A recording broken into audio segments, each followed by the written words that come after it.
Hi again. I'm Dr. James Wiseman, Assistant Professor of General and Minimally Invasive Surgery at the University of Arizona in Tucson, Arizona.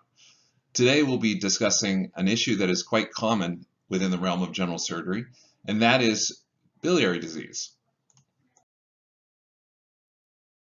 As always, it's important to acknowledge when and where conflicts of interest might exist, and I should let you know that I am a proctor for Intuitive Surgical. Additionally, throughout the presentation, I have made great attempts to make appropriate attributions wherever they're necessary. In those cases where I have not done so, please just let me know and I'll fix it.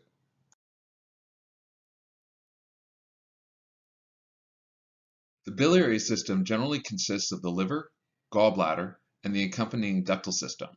This includes the right and left hepatic bile ducts, the common hepatic duct, the common bile duct, and the cystic duct. The system resides in the abdominal right upper quadrant and is related to the diaphragm superiorly, the stomach medially, and the pyloric channel and duodenum inferiorly.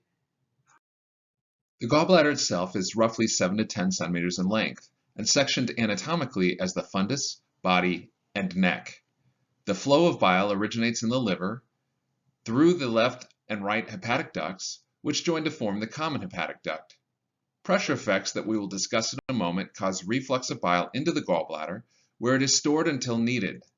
From the gallbladder, bile flows through the cystic duct to the common bile duct, and eventually into the intestine, where it is used for digestion, mainly of dietary fats. The cystic duct itself is highly variable in both length and insertion into the common hepatic duct. These variations have implications in terms of disease expression and can make surgical interventions for various biliary disease rather perilous. They are certainly worth being aware of for anyone aspiring to be a general surgeon. Some of these variations include tortuosity of the cystic duct, unexpected duct course with medial insertion into the common hepatic duct, extremely short or extremely long ducts, fusion of the cystic duct with the common bile duct, and even accessory ducts. The distal end of the common bile duct fuses with the pancreatic duct to form the ampulla of Vater, which is also known as the hepatopancreatic ampulla, as well as the hepatopancreatic duct. This new combined duct is contained within the wall of the second portion of the duodenum, the ultimate destination for both bile and the products of the exocrine pancreas. Flow into the duodenum is controlled by a muscular structure known as the sphincter of Oddi. There are also a number of variations in the anatomy of the ampulla of Vater, depending on where the pancreatic duct inserts into the common bile duct, each with its own implications in terms of potential disease states. In some cases, the common bile duct and the pancreatic duct may not fuse at all, with both ducts possessing individual insertions into the duodenal wall. Alternatively, they may fuse within the duodenal wall or before inserting into the duodenal wall. Regardless of where fusion of the ducts takes place, it should be clear to you that obstructive processes that occur in the distal common bile duct also exert an effect on the function of the pancreatic duct as well.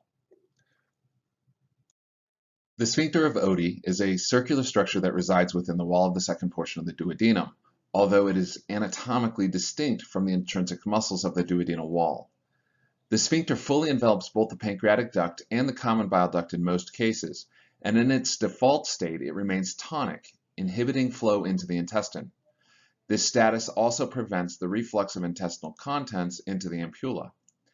The muscle is inhibited by cholecystokinin, which relaxes the sphincter, permitting efflux of bile and pancreatic secretions into the upper gastrointestinal tract. It is not possible to fully understand biliary disease without a somewhat sophisticated understanding of bile and its cycle. In general, bile has two functions. The first is the excretion of toxins and metabolites filtered out of the bloodstream by the liver. The second is to assist with the absorption of nutrients and energy sources, particularly dietary fat. Bile is produced by the hepatocytes and secreted into cannuliculi. These cannuliculi coalesce into bile ducts associated with the portal triad. Eventually, 5 to 7 of these portal triads come together to form the right and left hepatic ducts. There are 4 main components of bile. Of course, it is primarily made up of bile salts, specifically cholic and deoxycholic acid, as well as a mixture of various proteins. Lipids are also an important component, particularly with respect to the disease states that can affect the biliary system. These include both phospholipids as well as cholesterol. This cholesterol comes primarily from the breakdown of lipoproteins in the liver, but does contain some cholesterol produced by the liver itself. Finally, bile also contains pigments that result from the breakdown of hemoglobin molecules. At this point, we're going to take a bit of a side road. Cholesterol has many functions in human physiology, and among the more important of these is to serve as a framework for the production of hormones. This will become particularly important in a few minutes. In the meantime, let's spend a moment discussing one of these molecular pathways. Before you panic, I promise that I won't allow this to devolve into a detailed review of organic chemistry. Like most of you, I continue to suffer from the devastating effects of PTSD related to my undergraduate organic chemistry classes. Sometimes, however, even the dreaded OChem becomes important in medicine. Here's a cholesterol molecule. Through a series of reactions that ultimately include aromatase, estradiol is produced as an end product. You can imagine that, in an environment in which estradiol is particularly prevalent, this series of reactions would be inhibited, leaving more cholesterol around. The body has to deal with this extra cholesterol, and this is an important point to keep in mind.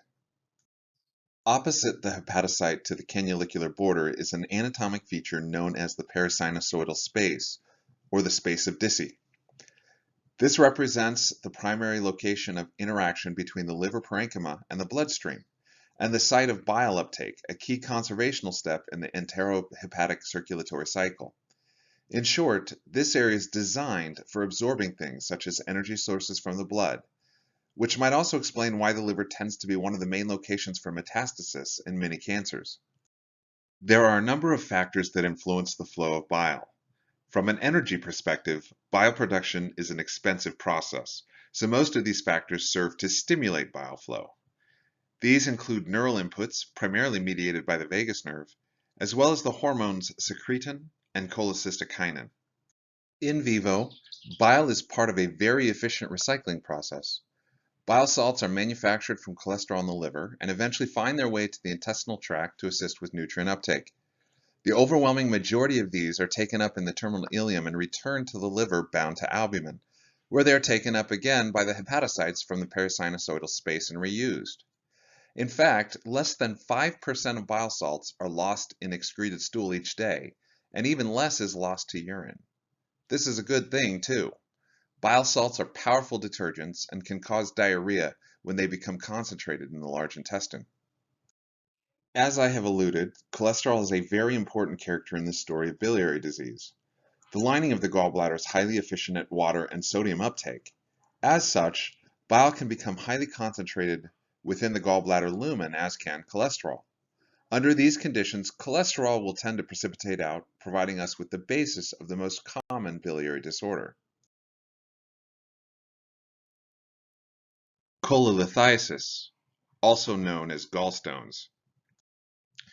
In truth, cholesterol isn't the only character in the story of cholelithiasis. It is the main character, however, with 80% of gallstones represented by those composed of cholesterol molecules. Pigment stones are a result of the breakdown products of hemoglobin. These also tend to precipitate in the gallbladder. These stones are particularly prevalent in individuals with hemolytic diseases such as sickle cell disease and spherocytosis. Mixed stones contain a combination of cholesterol, pigment, and calcium. There is also a special case known as Brown's pigment stones. These are comprised of calcium silyl-rubinate and are associated with the metabolic activities of infections with certain species of E. coli, which also tend to form stones in the gallbladder. When I was a medical student, we were taught about the 4 F's of cholelithiasis. Specifically, these represented the main risk factors for developing gallstones and their associated consequences. These F's included being fat, female, fertile, with this being a reference to the use of oral contraceptives or being pregnant, and 40. The common thread among all 4 of these risk factors is that they all represent a state in which excess estradiol is present in the bloodstream. Returning to our molecular pathway, we can now understand the basis for these risk factors. In fact, Any state characterized by increased levels of estrogen in anybody might be expected to lead to an increased risk of gallstone-dependent biliary disease. So how do folks with cholelithiasis-associated maladies tend to present? This is Jean-Martin Charcot. He was a Frenchman born in Paris in 1825 and would grow up to become one of the most important neurologists in medical history. This is the same Charcot referenced in Charcot-Marie tooth disease, Charcot foot, and a plethora of other well-known neurologic disorders and anatomical structures. Well, he apparently had hobbies, and these hobbies occasionally took him outside of the realm of neurologic disorders. On one of these excursions beyond neurology, Charcot described his now famous triad, which refers to the constellation of symptoms most commonly associated with biliary disease. As you all know, this triad includes pain, fever, and jaundice. Pain in biliary disease is usually related to obstruction of something, and the source of this obstruction can be the stones themselves, debris, scar tissue that has been deposited over time as a result of recurrent inflammation, or, rarely, tumors. Moreover, as we have mentioned, dietary fat intake leads to the release of cholecystokinin. This causes the gallbladder to contract in an effort to provide the bile necessary for uptake of those dietary fats from the intestinal lumen.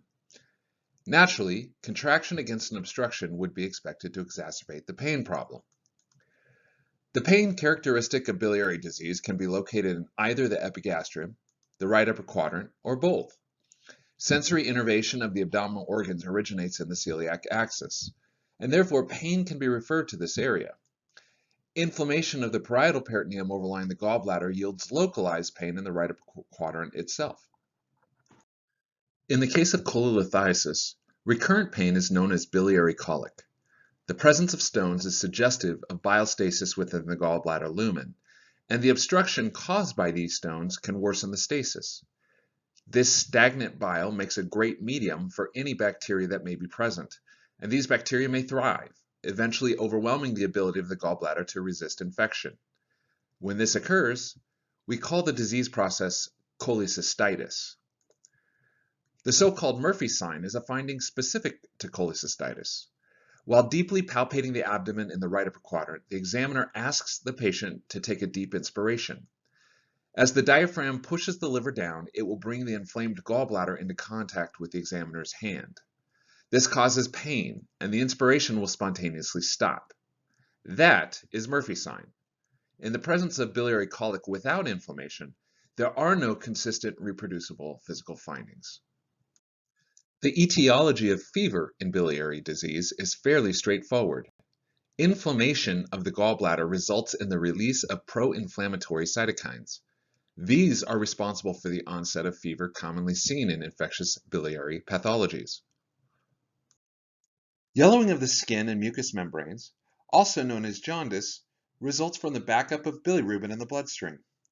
Surgically correctable jaundice most commonly has to do with an obstruction of the common bile duct, typically related to the presence of a stone. As a result of the obstruction, less bilirubin is taken up by the liver parenchyma, and this excess bilirubin is deposited in the skin and other mucous membranes, accounting for the characteristic yellow hue seen in these patients. Scleral icterus can be seen with blood bilirubin levels of at least 2.5 milligrams per deciliter, whereas levels ranging from 4 to 5 milligrams per deciliter are required to see jaundice. Another common place to look for jaundice is under the frenulum of the tongue.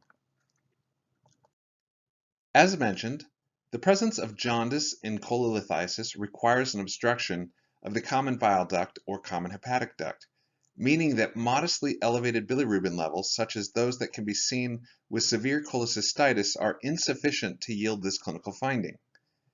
This clinical condition is known as choledocholithiasis.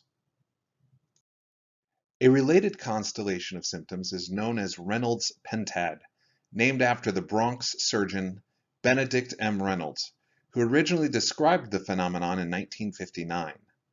This presentation is suggestive of the presence of acute cholangitis, or infection of the common bile duct, and represents a true medical emergency.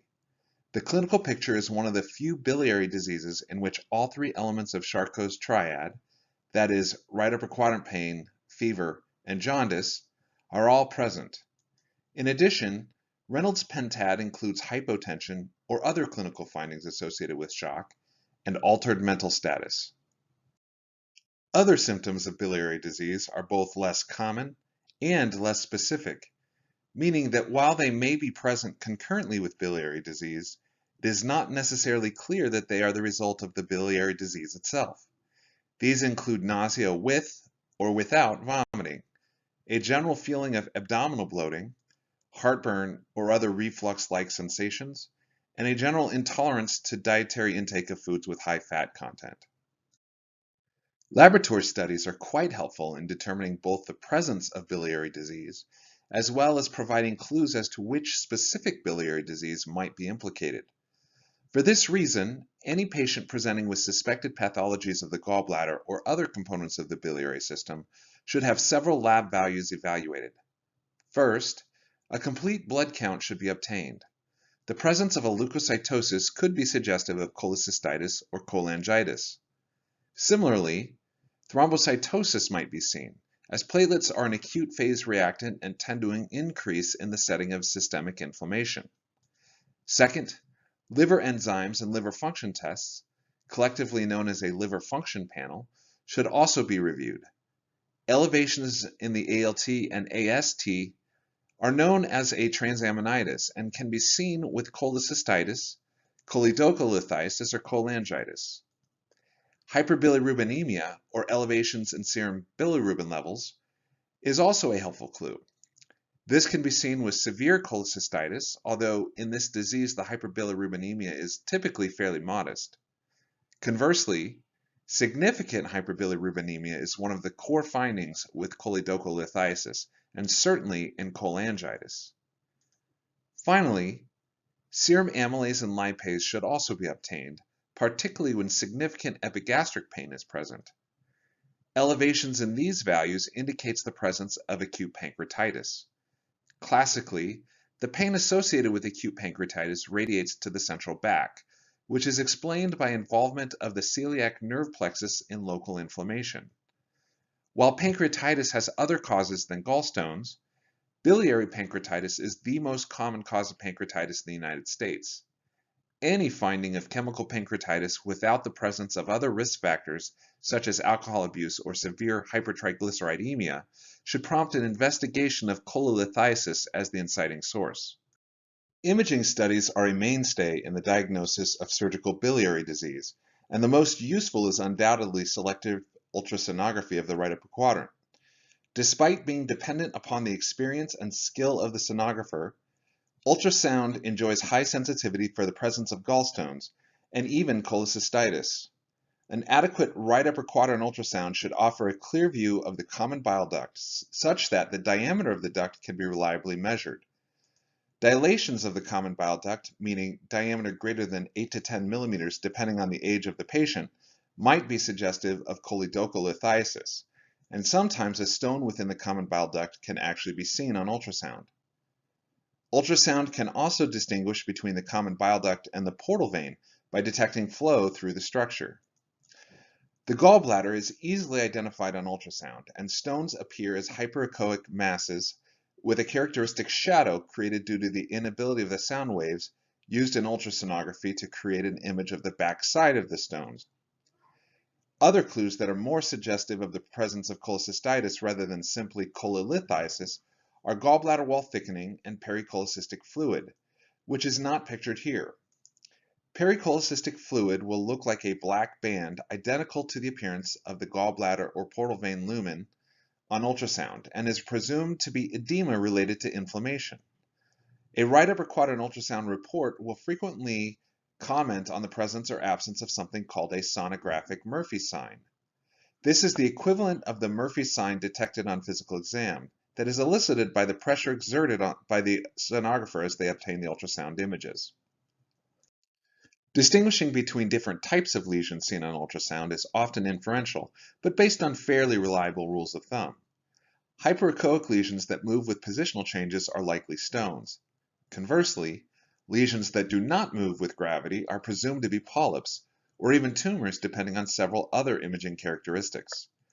As mentioned, gallbladder wall thickening is concerning for the presence of inflammation or infection, as is pericholecystic fluid. We have already discussed the implications of common bile duct diameter with respect to the possible presence of an obstructive process. It's worth remembering, however, that not all common bile duct obstructions are caused by stones. When a patient presents with a clinical picture suggestive of biliary disease, but insufficient laboratory or ultrasound findings to support the diagnosis, one way to sort it out is through the use of hepatic aminodiacetic acid scan, or HIDA. Aminodiacetic acid is taken up by the liver and excreted through the bile, providing an opportunity for gaining insight into the function of the gallbladder and biliary system. In this study, radiolabeled aminodiacetic acid is administered to the patient and followed through the biliary system. In a normal patient, labeled bile clearly accumulates in the gallbladder. In an abnormal study, there is no evidence of uptake by the gallbladder. Again, by inference, either the patient has had their gallbladder removed previously or the cystic duct is obstructed. In the right clinical setting, this is confirmatory for the presence of cholecystitis. To review, HIDA scan works because aminodiacetic acid is processed in the liver and selectively excreted in the bile. A HIDA scan is considered positive when there is failure of the gallbladder to opacify within 2 hours of administration of the radiolabeled tracer. Assuming the patient still has their gallbladder, this failure to opacify is presumed to be due to obstruction of the cystic duct, which I have already explained is one of the mechanisms to which cholecystitis has been attributed. I have also referred to HIDA scan as a functional test. We have learned that cholecystokinin acts to compel contraction of the gallbladder. Intravenous administration of cholecystokinin during the test will prompt this response under the visualization of the examiner. The resulting observation can then be used to estimate the ejection fraction of the gallbladder, meaning the percent of the overall volume of the gallbladder that gets ejected upon provocation. Moreover, HIDA scans have an important role in determining the presence of a complication after surgical removal of the gallbladder. Visualization of the radiotracer outside of the biliary system indicates that a bile leak has occurred. Worse, abrupt discontinuation of the radiotracer within the common bile duct indicates that there is an obstruction. In a best-case scenario, this is merely a stone that was missed at the time of the operation. Alternatively, it could mean that the surgeon has ligated the wrong duct. That usually isn't good. Computed tomography has a much more limited role in the diagnosis of biliary disease. There really are two reasons for this. First, ultrasonography is highly effective and far less expensive. And second, many stones cannot be seen on CT scan. When biliary disease is picked up on CT scan, it is often an incidental finding on a CT scan done for a different indication. In this example, the gallstones are comprised at least in part of a radiodense material, probably calcium. Other suspicious findings on CT scan are the same as those seen on ultrasound. This includes gallbladder wall thickening and distension. Please note that in this picture there is not clear evidence of cholelithiasis. Additionally, pericholecystic fluid can also be seen on CT scan. Biliary ductal dilation is another finding that can be picked up. This is particularly useful when the dilation is due to something other than stones. For example, in the case of pancreatic head tumors that have led to dilation of the bile ducts, triple phase contrasted CT, meaning scans performed during an arterial phase, a portal venous phase, and a washout phase have become essential to identification of these tumors. Finally, CT scan is helpful in identifying the presence of a cholangiocarcinoma, or a tumor originating from the gallbladder itself. This has implications in terms of treatment, as cholecystectomy is insufficient for the adequate therapy of these tumors. It is useful to know before undertaking cholecystectomy that the aim might turn out to be a complete oncologic resection. There is another rare circumstance in which computed tomography is useful, and that is in the case of gallstone ileus. In this condition, a gallstone erodes through the gallbladder wall and again through the duodenal wall, creating what is called a cholecystoenteric fistula. The stone is then free to travel through the intestine, where it might simply pass with a routine bowel movement. However, these stones are often large and can become impacted anywhere along the small intestinal tract. Classically, the most likely place for these stones to become impacted is at the ileocecal valve, but it can happen anywhere. When this occurs, the stone becomes less of a source of ileus and more like a point for a small bowel obstruction. There are a few key findings that are indicative of when a gallstone ileus is present. The first, and not surprisingly, is the presence of a gallstone somewhere other than within the biliary system. The second is evidence of small bowel dilation proximal to that stone. Also, gas within the intrahepatic biliary tree is an abnormal finding. There are very few circumstances in which this finding should not raise your concerns in a patient with a presumed patent sphincter of Oddi. In this case, when considered in conjunction with the presence of a large stone within the intestinal lumen, it probably means that there is a cholecystoenteric fistula. Magnetic resonance cholangiopancreatography, or MRCP, utilizes the unique capabilities of MRI technology to diagnose disorders of the biliary tree. The test relies on the water content of bile for resolution and does not subject the patient to the harmful effects of radiation exposure. It is particularly useful for the diagnosis of common bile duct obstructions, clearly delineating between stones and tumors as the source of the obstruction. Further, it is helpful for determining the presence of pancreatitis, with some studies correlating the radiographic appearance of the pancreatitis with its severity. The advantage of MRCP is that it offers much greater detail than CT scan or ERCP. In this patient, both the normal common bile duct as well as the pancreatic duct can be identified. Furthermore, stones located within the distal common bile duct can be seen, as well as the resulting ductal dilation, evidence of an obstruction related to the stone. Endoscopic retrograde cholangiopancreatography, or ERCP, is an invasive imaging technique that is usually reserved for those cases in which there is increased suspicion that an intervention may be necessary. ERCP can be either diagnostic or therapeutic. It involves passing a specialized endoscope through the mouth and upper gastrointestinal tract. It has a channel that can be deployed and used to cannulize the ampulla vater.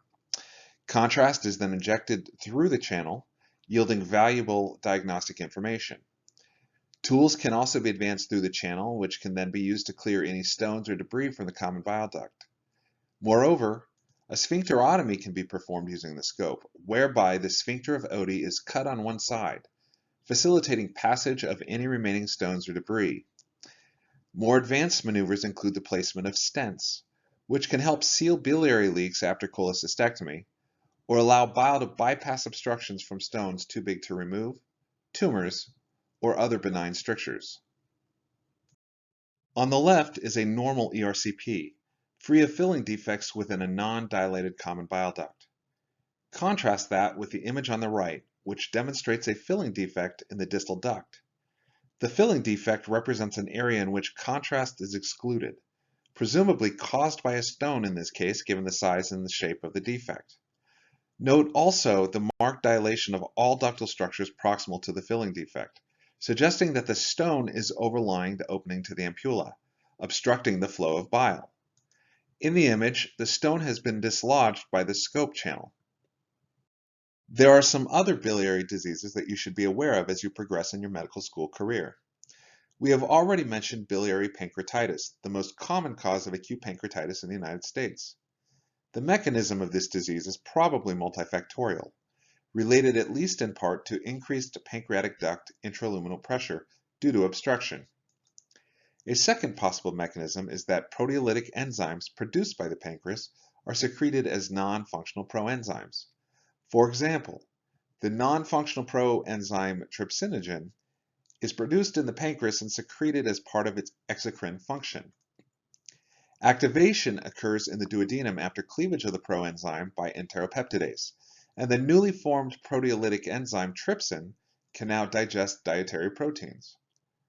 Passage of a stone through the sphincter of Oddi likely renders the muscle at least temporarily incompetent, allowing reflux of the active enzyme into the pancreatic duct. This results in autodigestion, exacerbating the pancreatitis through destruction of normal pancreatic tissue.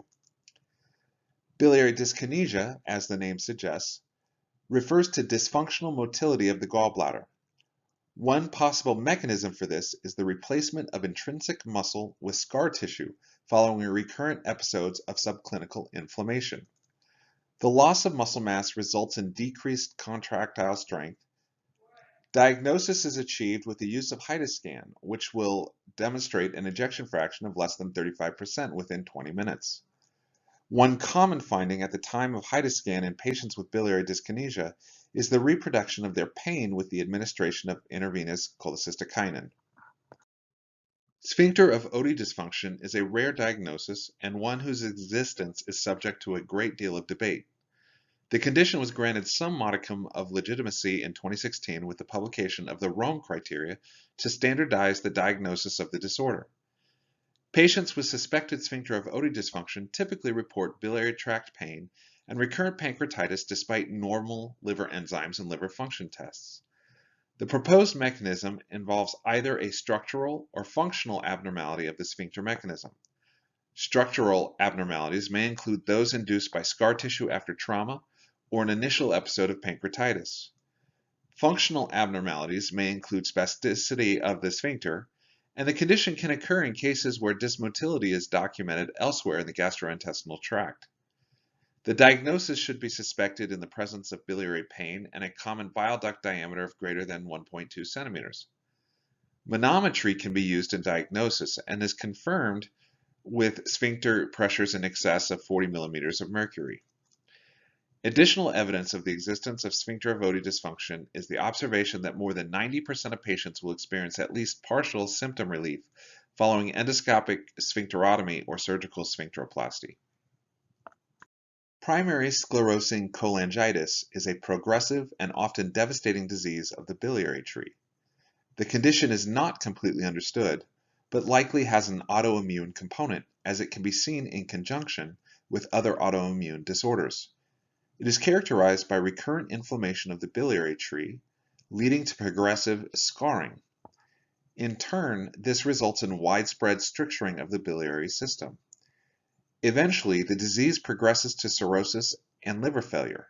There is also a clear association with cholangiocarcinoma. Medical treatments have been inconsistent, but consist of ursodeoxycholic acid and colchicine and immunosuppression. ERCP can be used as a management tool to dilate dominant strictures. Ultimately, many patients will require liver transplantation for long-term survival. There are some even less common biliary diseases that we in the surgical field like to refer to as zebras. One such condition is Maritzi syndrome, in which a stone impacted either in the neck of the gallbladder or in the cystic duct results in obstruction of the common bile duct through extrinsic compression. This can sometimes lead to the formation of a cholecystoenteric fistula, as pressure buildup leads the contents of the obstructed gallbladder to seek new paths for decompression. Choledochal cysts are dilations of the intra- and/or extrahepatic ductal system that occur in 5 recognized forms.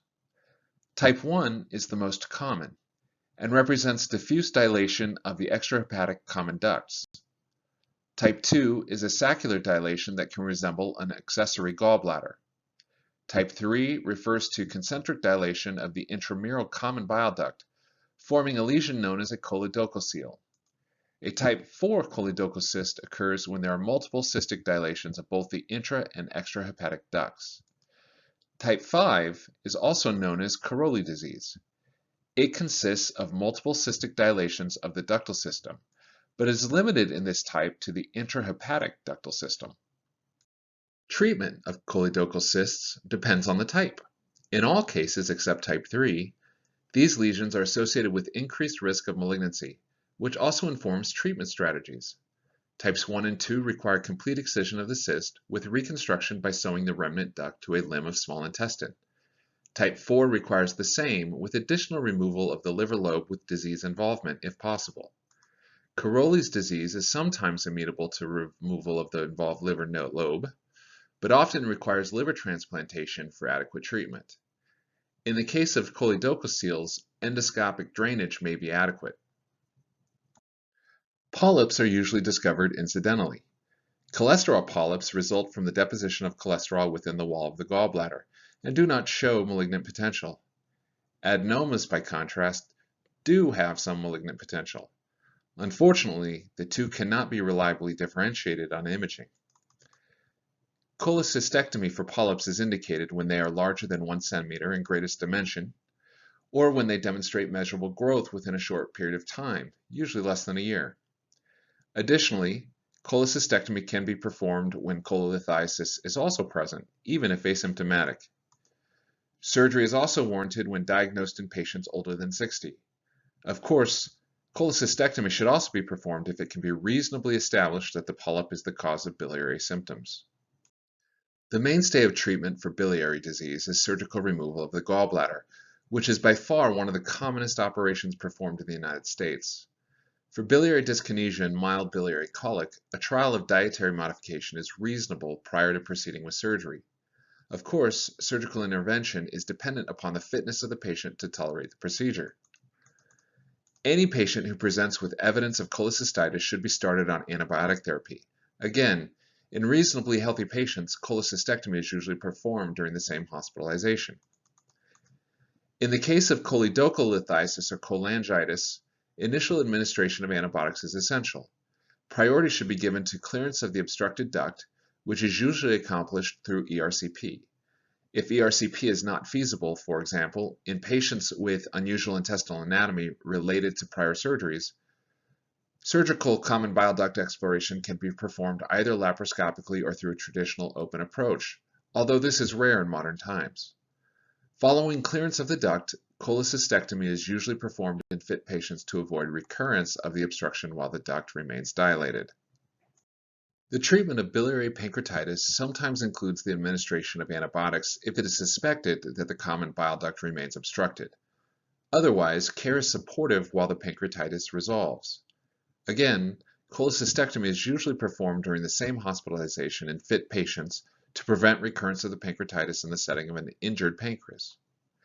The treatment of gallstone ileus typically involves the administration of antibiotics initially.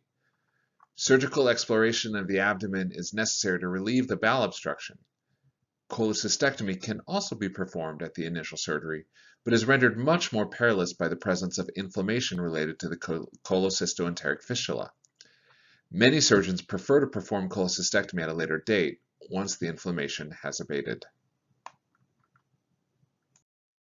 Well, there you have it, folks. There is a brief primer on biliary disease. We're about 3 weeks into the COVID pandemic, and I hope that you all are staying safe and just hanging on to hope. We'll get through this, and I'm confident this will all be over soon. As for me, it's late at night.